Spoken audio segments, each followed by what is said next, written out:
Hi అందరికీ నమస్కారం. భారతదేశం భిన్నత్వంలో ఏకత్వం అంటాం, కానీ ఈ భిన్నత్వంలో ఏకత్వము కొన్ని సందర్భాల్లో ఇబ్బందులు కూడా సృష్టిస్తూ ఉందా? ఎందుకంటే ఒక మాట మీద ఒక బాట మీద ఉండే పరిస్థితి లేకుండా ప్రతి అంశానికి ఒక పెద్ద ఎత్తున చర్చ, దట్టు సోషల్ మీడియా వచ్చిన తర్వాత విపరీతమైన చర్చకు దారితీస్తా ఉంది. ఇది కొన్ని సందర్భాల్లో ఆవేశాలకు లోను చేస్తోంది, మతాల మధ్య విద్వేషాలు సృష్టించే పరిస్థితి కనపడుతోంది. సో ఈ రకమైన స్థితిలో ఒకప్పుడు గొప్పగా చెప్పుకుంటున్న భిన్నత్వంలో ఏకత్వం భారతదేశం అని మనం గొప్పగా చెప్పుకునే స్థితి నుంచి ఇవాళ కొంత ఇది నిజంగా భారతదేశ జాతి దేశ సమగ్రతకు ఏమన్నా ఇది గొడ్డలి పెట్టుగా మారింది. మనం మాట్లాడదాం. మనతో పాటుగా ప్రముఖ social critic, geo political analyst Narottam Tripuraneni గారు ఉన్నారు. సార్ నమస్కారం అండి. నమస్కారం సార్. నా ఇంట్రోలో చూశారు మీరు, అంటే నిజంగా భిన్నత్వంలో ఏకత్వం అనేది ఒకప్పుడు మనకి ఒక స్ట్రెంగ్త్ అనుకునే వాళ్ళము. ఇది స్ట్రెంగ్త్ కాకుండా ఇది ఒక బలహీనతగా మారుతోందా అంటే ఏం చెప్తారు? మన కాన్స్టిట్యూషన్ ప్రిన్సిపల్ అది. అంటే unity in diversity. Kashmir to Kanyakumari తీసుకు మన జాతీయ గీతం, మన నేషనల్ యాంథమ్ చూసుకుంటేనే దానికి భాగమే కదా మొత్తం. జనగణమన అధినాయక జయ హే భారత భాగ్య విధాత పంజాబ్ సింధు గుజరాత్ మరాఠా ద్రావిడ ఉత్కల బంగ మొత్తం వస్తుంది కదా. మొత్తం టాకింగ్ అబౌట్ భిన్నత్వంలో ఏకత్వమే దాంట్లో. కానీ కరెక్ట్, ఒకప్పుడు ఎవరు క్వశ్చన్ చేసేవారు కాదు దీంట్లో అసలు కాన్సెప్ట్. ఇప్పుడు జనగణమనని క్వశ్చన్ చేస్తున్నారు, మేము ఎందుకు పాడాలని ఒక గ్యాంగ్ ఉంటుంది, వందే మాతరాన్ని మేము ఎందుకు పాడాలనే వాళ్ళు ఉన్నారు. సో వాళ్ళు తల్లి పాలు తాగి తల్లి రొమ్ముని తల్లి నా కొడుకులు వాళ్ళందరి గురించి మాట్లాడటానికి లేదు. They think it's fashionable to say that. Fashionable to say. ఇప్పుడు కొంతమంది ఇస్లాం లో మేము తల్లి కాళ్లకు కూడా మేము దండం పెట్టం, మాకు అది మా సంస్కృతిలో భాగం కాదు, మా ఇస్లాం లో భాగం కాదు, మేము అటువంటిప్పుడు వందే మాత్రం భారత మాత ఇలాంటి కాన్సెప్ట్లు మాకు లేవు అని చెప్పేవాళ్ళు ఉన్నారు. సోషల్ మీడియాలో చర్చ జరుగుతా. ఎందుకు ఇస్లాంలో తల్లికి మర్యాద ఇవ్వరా? మర్యాద ఇస్తారు, కానీ కాళ్ళకు దండం పెట్టమంటున్నారు వాళ్ళు. ఇప్పుడు భరతమాత కాళ్ళకి దండం పెట్టమని చెప్పలేదు కదా, మనసులో భక్తిని పెంచుకోవాలి నువ్వు అంతే. తల్లి పక్షాన వందే మాత్రం పాడడం కూడా మనకు అట్లాంటిదే. ఎందుకు తప్ప? వందే మాత్రం పాడితే తప్ప? It's national song, it's national emotion. అది పాటలో తప్పే ఉంది. దాంట్లో ఏంటి, మనం వేదాలు ఉపనిషత్తులు చెప్తాం దాంట్లో దేశం గురించే కదా. కానీ ఇప్పుడు దాంట్లో తప్పులు వెతికే ప్రయత్నం కొంతమంది చేస్తున్నారు, ఒక చర్చకు ఒక అవకాశాన్ని కల్పిస్తా ఉన్నారు. అదే అవకాశవాదులు వీళ్ళంతా. ఇప్పుడు చెప్తాను చూడండి, నేషనలిజం లేని రీజనలిజం వ్యభిచారంతో సమానం. రీజనలిజం లేని నేషనలిజము గొడ్రాలతో సమానం. బాగా చెప్పారు. రెండు ఉండాలి. ఈ రెండు లేకుండా ఇండిపెండెంట్ గా ఫైట్ చేస్తున్నారు చూడండి, అక్కడే వస్తాయి కాన్సెప్ట్స్. ఏదో ఒకటి రాజకీయ మనుగడ కోసం ఈ పిచ్చి అన్ని తీసుకొస్తారు. ఇన్ని సంవత్సరాలుగా మనకి ఇండిపెండెన్స్ వచ్చి ఇన్ని సంవత్సరాలుగా వందే మాత్రం మీద ఎప్పుడైనా కాన్ఫ్లిక్ట్, ఇంత ఇంటెన్స్ కాన్ఫ్లిక్ట్ ఉందా? భరత మాతకి భర్త ఎవరని అడుగుతారు, పిచ్చి వెదవలు. ఏదైనా అటువంటి కాన్సెప్ట్ ఎవరైనా అడిగారు ఇంతవరకు? లేదు. ఎందుకంటే ఇప్పుడు రీసెంట్ గా ఇట్స్ పొలిటికల్ స్పిల్ ఓవర్. ఒక మనుగుడు, రాజకీయ మనుగుడు కోసం ఎంత దూరమైనా వెళ్ళిపోవచ్చు అన్న ఒక సమాజంలో కలిపురుషుడు బాగా పెరిగిపోయాడు, విస్తరించాడు. అది ఎంత దూరమైనా వెళ్ళిపోవచ్చు. దేశాన్ని విభజించినా పర్వాలేదు, మేం పవర్ లో ఉండాలి, అధికార దాహం. అందుకనే నేషనలిజం లేని రీజనలిజం వ్యభిచారం. వాళ్ళు వ్యభిచారులుగా తయారవుతున్నారు. కరెక్ట్. దేశం మీద ప్రేమ పోయి ఓన్లీ రీజనల్ అంటే you forget the national interest. అంతే. You're looking at everything from the prism of regionalism. అక్కడే ఇవన్నీ పుడతాయి. నేషనల్ ఉట్టి నేషనల్ రిలీజన్ గురించి మాట్లాడకపోతే మొత్తం అందు ఒకటే అయిపోవాలి. అక్కడ కూడా కొన్ని తప్పులు జరిగితే అది సవరించుకుంటున్నారు. చాలా మంది నష్టపోయే అవకాశం ఉంటుంది, ఆధిపత్యం పెరుగుతుంది. ఇప్పుడు డీలిమిటేషన్ బిల్ ఉంది. డీలిమిటేషన్ లో ఈకానమికల్ గా తీసుకురావాలి. ఎంత పర్సెంటేజ్ ఆఫ్ డిస్ట్రిబ్యూషన్ ఉందో సీట్స్ పెంచినా కూడా అదే పర్సెంటేజ్ రిఫ్లెక్ట్ అవుతుంది, దాని ఇట్స్ ఈక్వల్. అట్లా కాకుండా ఇక్కడ సీట్స్ పెరిగినాయి కానీ ఇక్కడ పెరుగుదల కన్నా అక్కడ పర్సెంటేజ్ ఎక్కువ పెరిగినాయి పాపులేషన్ ఆధారితంగా అంటే దట్ విల్ యాక్చువల్లీ ఫెయిల్. అంతే. దాని బదులు ఎట్లా తీసుకురావచ్చు? ఇంకో ఐడియా ఉంది దీంట్లో సొల్యూషన్. ఎకనామిక్ పెర్ఫార్మెన్స్, ఒక స్టేట్ జీడిపి అండ్ ఎవరు ఎక్కువ కంట్రిబ్యూట్ చేస్తారు దాని ప్రకారం సీట్స్ పెంచండి. సో కాంపిటీషన్ పెరుగుతుంది స్టేట్స్ మధ్యలో. డెఫినెట్ గా అండ్ అభివృద్ధి బాటలో తొందరగా వెళ్తారు. దక్షిణాది రాష్ట్రంలో అదే ప్రాబ్లం. ఇప్పుడు మీరు జనాభా నియంత్రణ చేయండి అనగానే టకటక జనాభా నియంత్రణ అది కదా. చక్కగా అభివృద్ధి చెందుతున్నాయి 4 రాష్ట్రాలు. అటువైపు వాళ్ళేమో ఇష్టం వచ్చినట్టుగా దాన్ని అంటే అబ్యూజ్ చేసేసి ఆ రూల్ ని ఇష్టానుసారంగా పెంచేస్తారు. యూపీ, బీహార్ ఇప్పుడు ట్యాక్స్ పేయర్లంతా దక్షిణాది ఉండి అవును, తినేవాళ్ళంతా ఉత్తరాది ఉంటే అసలు డెఫినెట్ ఇన్ఈక్వాలిటీ అంటే దీంట్లో రకరకాలు ఉన్నాయి. ఫర్ ఎగ్జాంపుల్ హిస్టారికల్ ప్రెసిడెంట్స్ కూడా చూస్తారు. హిస్టారికల్లీ చూసారు. ఇప్పుడు మెడ్రాస్ ప్రెసిడెన్సీకి బీహార్ నుంచి డబ్బులు ఫస్ట్ ఇచ్చారు. ఓకే, ఇచ్చారు, అది ఉంది. తర్వాత నార్త్ లో పార్లమెంటు అంత పవర్ సెంటర్ అక్కడ ఉందని చెప్పి సౌత్ లో ఇండస్ట్రీస్ కి అవకాశాలు ఎక్కువ ఇచ్చారు. FDI ఇన్వెస్ట్మెంట్ 1991 తర్వాత. ఇదొక ఆస్పెక్ట్ ఉంది. ఇంకొక ఆస్పెక్ట్ హిస్టారికల్ గా మొత్తం వార్స్, మన మహాభారతం, కురుక్షేత్రం నుంచి ఎఫెక్ట్ ఆ ఏరియానే. అక్కడే దెబ్బ తను తింటారు అన్ని. ఇక్కడేమో మొత్తం హ్యాపీగా బాగా పెరిగాం. సేఫ్ ఇది. ఈ ఆర్గ్యుమెంట్స్ చెప్తారు. కానీ ఇప్పుడు ఈ ఆర్గ్యుమెంట్స్ కాదు, దేశం ఎట్లా ముందుకు సాగాలి అన్న థింకింగ్ లో ఉంది. Already we're the largest populated country in the world. చైనాని కూడా దాటేసాం. అది ఏదో గొప్పగా చెప్పుకోవడానికి దరిద్రం. ఇది ఇప్పుడేదో బాగుంటది కానీ తర్వాత చాలా ప్రాబ్లమ్స్ వస్తాయి. ఇప్పుడు దాన్ని నియంత్రణ చేయటం పోయి అంటే ఇంకొక చర్చ ఇది. ఎగ్జాంపుల్ ఇప్పుడు మళ్ళీ పెట్టుకుందాం కానీ ఈ సబ్జెక్ట్ లో ఏంటంటే మీరు జనాభా నియంత్రణ అంటే ఇప్పుడు మళ్ళీ లేదు, 3 కనాలి 4 కనాలి అని చెప్పేసి మళ్ళీ చెప్తున్నారు కదా. సరే, అది వేరే చర్చ, అని మళ్ళీ పెట్టుకుందాం.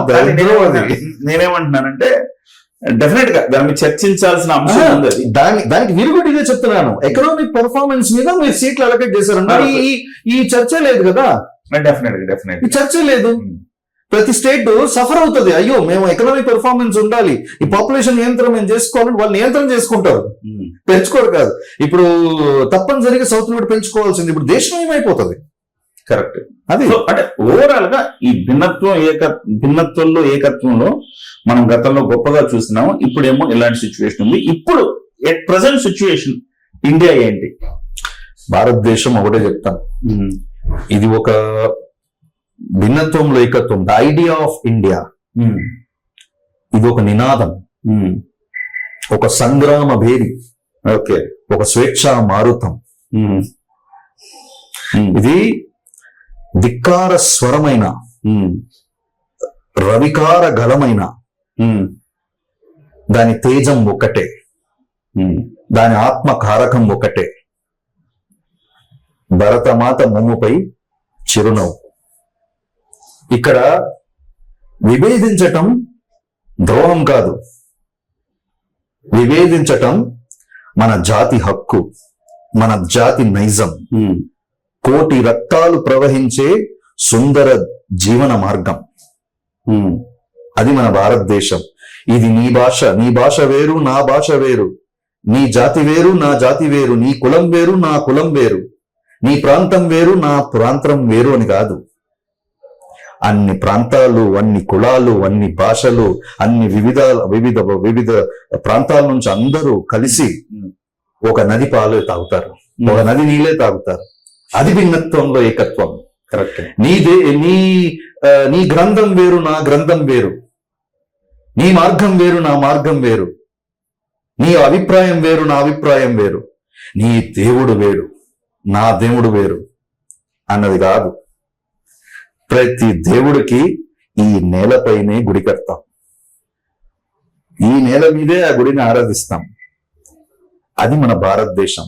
ఇక్కడ విభేదించటమే మన మనుగడకి జీవాధారం. రక్త స్వరాలతో గెలుచుకున్నాం స్వాతంత్రం, అహింస బాటలో పొందుకున్నాం, పుచ్చుకున్నాం స్వేచ్ఛ. ఇవాళ ఆ భిన్నత్వంలో ఏకత్వం అన్నది మనం ఏర్పాటు చేసుకున్న ఒక మహాకోట, ఒక మహాప్రవాహం. ఆ ప్రవాహంలో ఏ దేశ సంస్కృతి, ప్రపంచ దేశంలో ఎవరొచ్చినా కూడా మన దేశంలోకి ఈ ప్రవాహంలో కలిసిపోతాడు.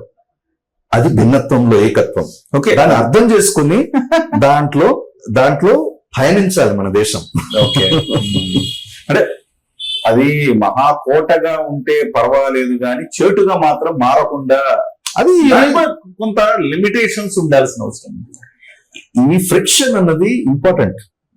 ఫ్రిక్షన్ లేదనుకోండి మన భారతదేశం లేదు, ఇంకా పాకిస్తాన్ అవుతుంది. ఫ్రిక్షన్ ఉండాలి. అందుకే చెప్పాను, రవికార గళం ఒకటే కాదు, ధిక్కార స్వరం కూడా కావాలి. లెఫ్ట్ అంటే ఈ నక్సలైట్స్, మావోయిస్టులు, ఈ సిపిఐఎం, సిపిఐలు కాదు. లెఫ్ట్ అంటే the questioning nature, the rational aspect. Rational కావాలి. అట్ ద సేమ్ టైం మన సంస్కృతిని కాపాడేది, మనం ఒక ట్రావెల్, మన దేశం అనుగుడ, మన మొత్తం కాలకల మొత్తం అన్ని కాపాడే ఇది కూడా కావాలి. ఎందుకంటే నిన్ను కన్న అమ్మ, నన్ను కన్న అమ్మ, అందరినీ కన్న అమ్మ. నిన్ను కన్న అమ్మ, నన్ను కన్న అమ్మ, అందరినీ కన్న అమ్మ. ఈ భారతదేశంలో పుట్టిన ప్రతి వాడిని కన్న అమ్మ. నువ్వు కన్న కళలు, మన కోటి జనాలు కన్న కళలు కన్న అమ్మ, మన ఆశల్ని కన్న అమ్మ, మన సంస్కృతిని కన్న అమ్మ మన భారతదేశం కదా. ఈ ఫ్రిక్షన్ అన్నది లేకపోతే ఈ కళలు ఉండవు. ఒకడొక కళ. ఈ కలయికే ఈ భారతదేశం ఒక సుందర జీవనం. ఎందుకంటే దేవుణ్ణి కొలిచేది కూడా, మీరు వెళ్ళారనుకోండి, అదే నార్త్ లో ఒకలా కొలుస్తారు, ఇక్కడ ఒకలా కొలుస్తారు. అంటే నేనే ఉంటాను, అంటే ఫైనల్లీ కొలుస్తారు. కానీ ఫైనల్లీ మీరు చాలా భావుకతతో చాలా చక్కగా చెప్పారు. వినటానికి చాలా హాయిగా ఉంది, వినసొంపుగా ఉంది, అమృతం పోసినట్టుంది. ఆ పదజాలం అంతా బాగుంది. నా ఉద్దేశం ఏంటంటే, ఈ భిన్నత్వంలో ఏకత్వం సాధించగలిగితే పర్వాలా. సోషల్ మీడియా వచ్చిన తర్వాత భిన్నత్వంలో ఏకత్వాన్ని సాధించలేకపోతున్నామేమో అనే ఒక భయం, ఆందోళన కలుగుతోంది. అవును. ఈ భిన్నత్వం భిన్నంగా ఉండిపోతే రేపొద్దున ప్రతి అంశానికి మనం గొడవలు పడ్డమే. ప్రతి దానికి అస్థిరత, దేశంలో దేశవ్యాప్తంగా అస్థిరత, ఎక్కడ పడితే అక్కడ అస్థిరత.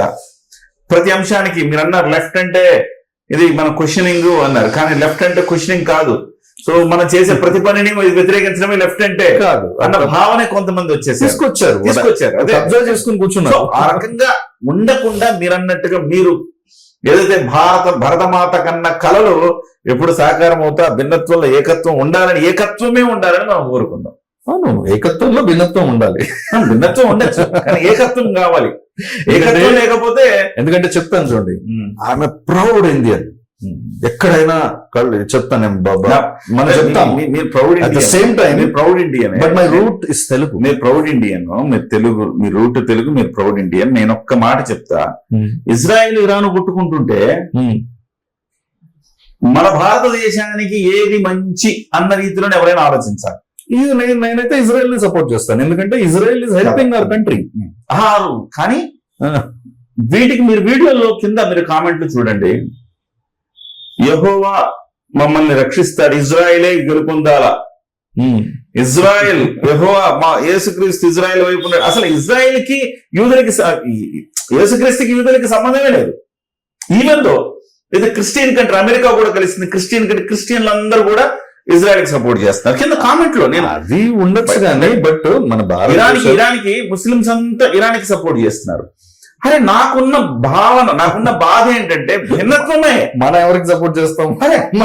అసలు మీరు ఇరాన్, ఇరాక్ కంటే భారతదేశానికి ఏది మంచో దాని గురించి ఆలోచించాలి తప్ప, మనం ఎవరికి సపోర్ట్ చేయాలి, భారతదేశానికి ఎవరు సపోర్ట్ చేశాడు, ఎవరితో ఉంటే ఎవరికి మనం సపోర్ట్ చేస్తే మన సార్వభౌమత్వం కాపాడబడుతుందో ఆలోచించాలి తప్ప, ఎంతసేపటికి నేను క్రిస్టియన్ కాబట్టి ఇజ్రాయెల్ గెలవాలి, నేను ముస్లిం కాబట్టి ఇరాన్ గెలవాలి అని అనుకునే ఒక తుచ్చమైన ఆలోచన విధానం భారతదేశంలో ఉన్నందుకు చాలా బాధగా ఉంది. అందుకే nationalism supersedes every religion and every caste. It supersedes everything. Nationalism కన్నా గొప్ప దాంట్లోనే హ్యుమానిటీ ఉంటుంది. Because you are actually trying to save the country కోసం. ఇక్కడ ఇరాన్ వల్ల మనకి ఇరాన్ తోటి చాలా టైస్ ఉన్నాయి. ఇరాన్ ఎనిమి యుఎస్ మనకి హాని చేస్తున్నాడు, అందుకని ఒక సాఫ్ట్ కార్నర్ ఫర్ ఇరాన్ మనం సపోర్ట్ చేస్తాము. బట్ మన భారతదేశానికి ఆప్త మిత్రుడు, చిరకాల మిత్రుడు ఇజ్రాయెల్. రిలీజన్ వదిలేండి, మన భారతదేశంలో వేల సంవత్సరాలుగా క్రిస్టియన్స్ ఉన్నారు, ముస్లిమ్స్ ఉన్నారు, వాళ్ళ గురించి ఎవరు అడగట. ఇప్పుడు మన భారతదేశాన్ని కాదు అని వేరే దేశాన్ని సపోర్ట్ చేసి పాకిస్తాన్ సపోర్ట్ చేశారు, వాడిని ఎడంటాలు చెప్తూ కొట్టాలి. అట్లనే కాదు, అంటే నేనేమంటున్నానంటే మీరు చెప్పింది కరెక్ట్. సో మనం అట్లా సపోర్ట్ చేయాలి, హిందూ కంట్రీ కదా, ఇది హిందూస్ ఎక్కువ ఉన్నారు కదా మనం సపోర్ట్ చేయాలంటే వేరే కంట్రీకి దేనికి సపోర్ట్ చేస్తాం, మనం నేపాల్కి తప్ప దేనికి సపోర్ట్ చేయాలి. మారిషస్ సంబంధ బాధ్యత మనం ఏర్పరచుకోలేము. కానీ అవన్నీ కూడా మన కుల మతాలకు అతీతంగా చూస్తే మీరు చెప్పినట్టుగా ఇజ్రాయెల్ అనేది ఇవాళకి మన కోసం నిలబడుతుంది. మనం ఇజ్రాయెల్ ఇరాన్ యుద్ధంలో బేషరతుగా మనకి ఇజ్రాయెల్ కి మనం మద్దతు ఇవ్వకపోయినా, ఇవ్వలేదు మనం బేషరతుగా, డిప్లొమాటిక్ గా వ్యవహరించాం, ఇవ్వకపోయినా ఇజ్రాయెల్ ఎప్పటికీ మనకే సపోర్ట్ చేస్తుంది. పాకిస్తాన్ ఇండియా వార్ సిచ్యువేషన్ వచ్చినప్పుడు బేషరతుగా ఇజ్రాయెల్ ఇండియాకి మన భారతదేశానికి ఫుల్ సపోర్ట్, మొత్తం ఫుల్ ఇంటెలిజెన్స్ మొత్తం అందించింది. ఇరాన్ మనకు అగేన్స్ట్ గా పనిచేసింది. అలాంటప్పుడు మనం ఎవరికి సపోర్ట్ చేయాలి? డెఫినెట్ గా షియా ముస్లిమ్స్, మన దేశంలో షియా ముస్లిమ్స్ చాలా మంది ఉన్నారు. మనం నాట్ అగేన్స్ట్ షియా ముస్లిమ్స్ కూడా మనందరం అన్నదమ్ములే మన దేశంలో అందరం. ఇరాన్ పాకిస్తాన్ అదే చెప్తున్నాను. అప్పుడు అట్లాంటప్పుడు your Shia connect should not support Iran, అది సపోర్ట్ ఇరాన్, అది అంటున్నాను. Even if your Shia Muslim, if your in India, your an Indian first. ఈ భావన ప్రతి ఒక్కళ్ళు వస్తే మీరన్న భిన్నత్వంలో ఏకత్వం అది స్థిరంగా ఉంటది. ఒకప్పుడు ఉన్నది, ఇవాళ కూడా ఉండాలి, రేపు. మొన్నటి వరకు సినిమా థియేటర్ లో జాతీయ గీతం పెట్టారు, ఇప్పుడు ఎందుకు తీస్తారు? I use to be so happy, జాతీయ గీతం వచ్చేది, అందరు నుంచుంటారు. Spreads nationalism and everything. ఒక జస్ట్ క్రికెట్ మ్యాచ్ వచ్చినప్పుడు, లేదా August 15 January 26 వచ్చినప్పుడు మాత్రం మనకి ఇది కాదు, ఎమోషన్, నేషనలిజం కాదు. Should be there every day. Right. Thank you sir, thank you very much. అయితే ఇది డెఫినెట్ గా చర్చ జరగాల్సిన అంశం. భిన్నత్వంలో ఏకత్వం ఉండి తీరాల్సిందే డెఫినెట్ గా. ఎందుకంటే ఇవాళ భారతదేశంలో ఏకత్వం అంటే ఏకాభిప్రాయంతో ఉండాలి తప్ప భిన్నత్వం అంటే తప్పనిసరి. ఎందుకంటే ఇవాళ ఒకప్పుడు హిందువులు 90% ఉండేవాళ్ళు, ఇవాళ హిందువులు అంత లేరు, తగ్గిపోతా వస్తున్నారు. స్వతంత్రం వచ్చే నాటికి హిందువులు మీకు ముస్లింస్ 14% ఉంటే 1.5%, 2% మాత్రమే క్రిస్టియన్లు ఉన్నారు. వాళ్ళ లెక్కేసుకుంటే క్రిస్టియన్ల శాతం దాదాపు 15 నుంచి 20% ఉన్న ఆశ్చర్యపోకర్లా. బట్ స్టిల్ 60%తో హిందువులే అందుకే అగ్రభాగాన్ని ఉన్నారు. మన దేశాన్ని మహాప్రవాహం ఎందుకు అన్నాను చెప్పనా మీకు? ఎందుకంటే ఇది ఫస్ట్ టైం కాదు. మన దేశాన్ని 200 ఏళ్ళు పరిపాలించింది బ్రిటన్. ఎంతో వాళ్ళ సాయశక్తుల్లో ప్రయత్నించారు, వల్ల కాదు. మన కన్వర్ట్ అయిన వాళ్ళు మళ్ళీ హిందూ దీంట్లోకి సంప్రదాయాల్లోకి వెళ్ళిపోతారు. ఈ దేశం అంత స్ట్రాంగ్, వేద భూమిని అందుకని అంటారు.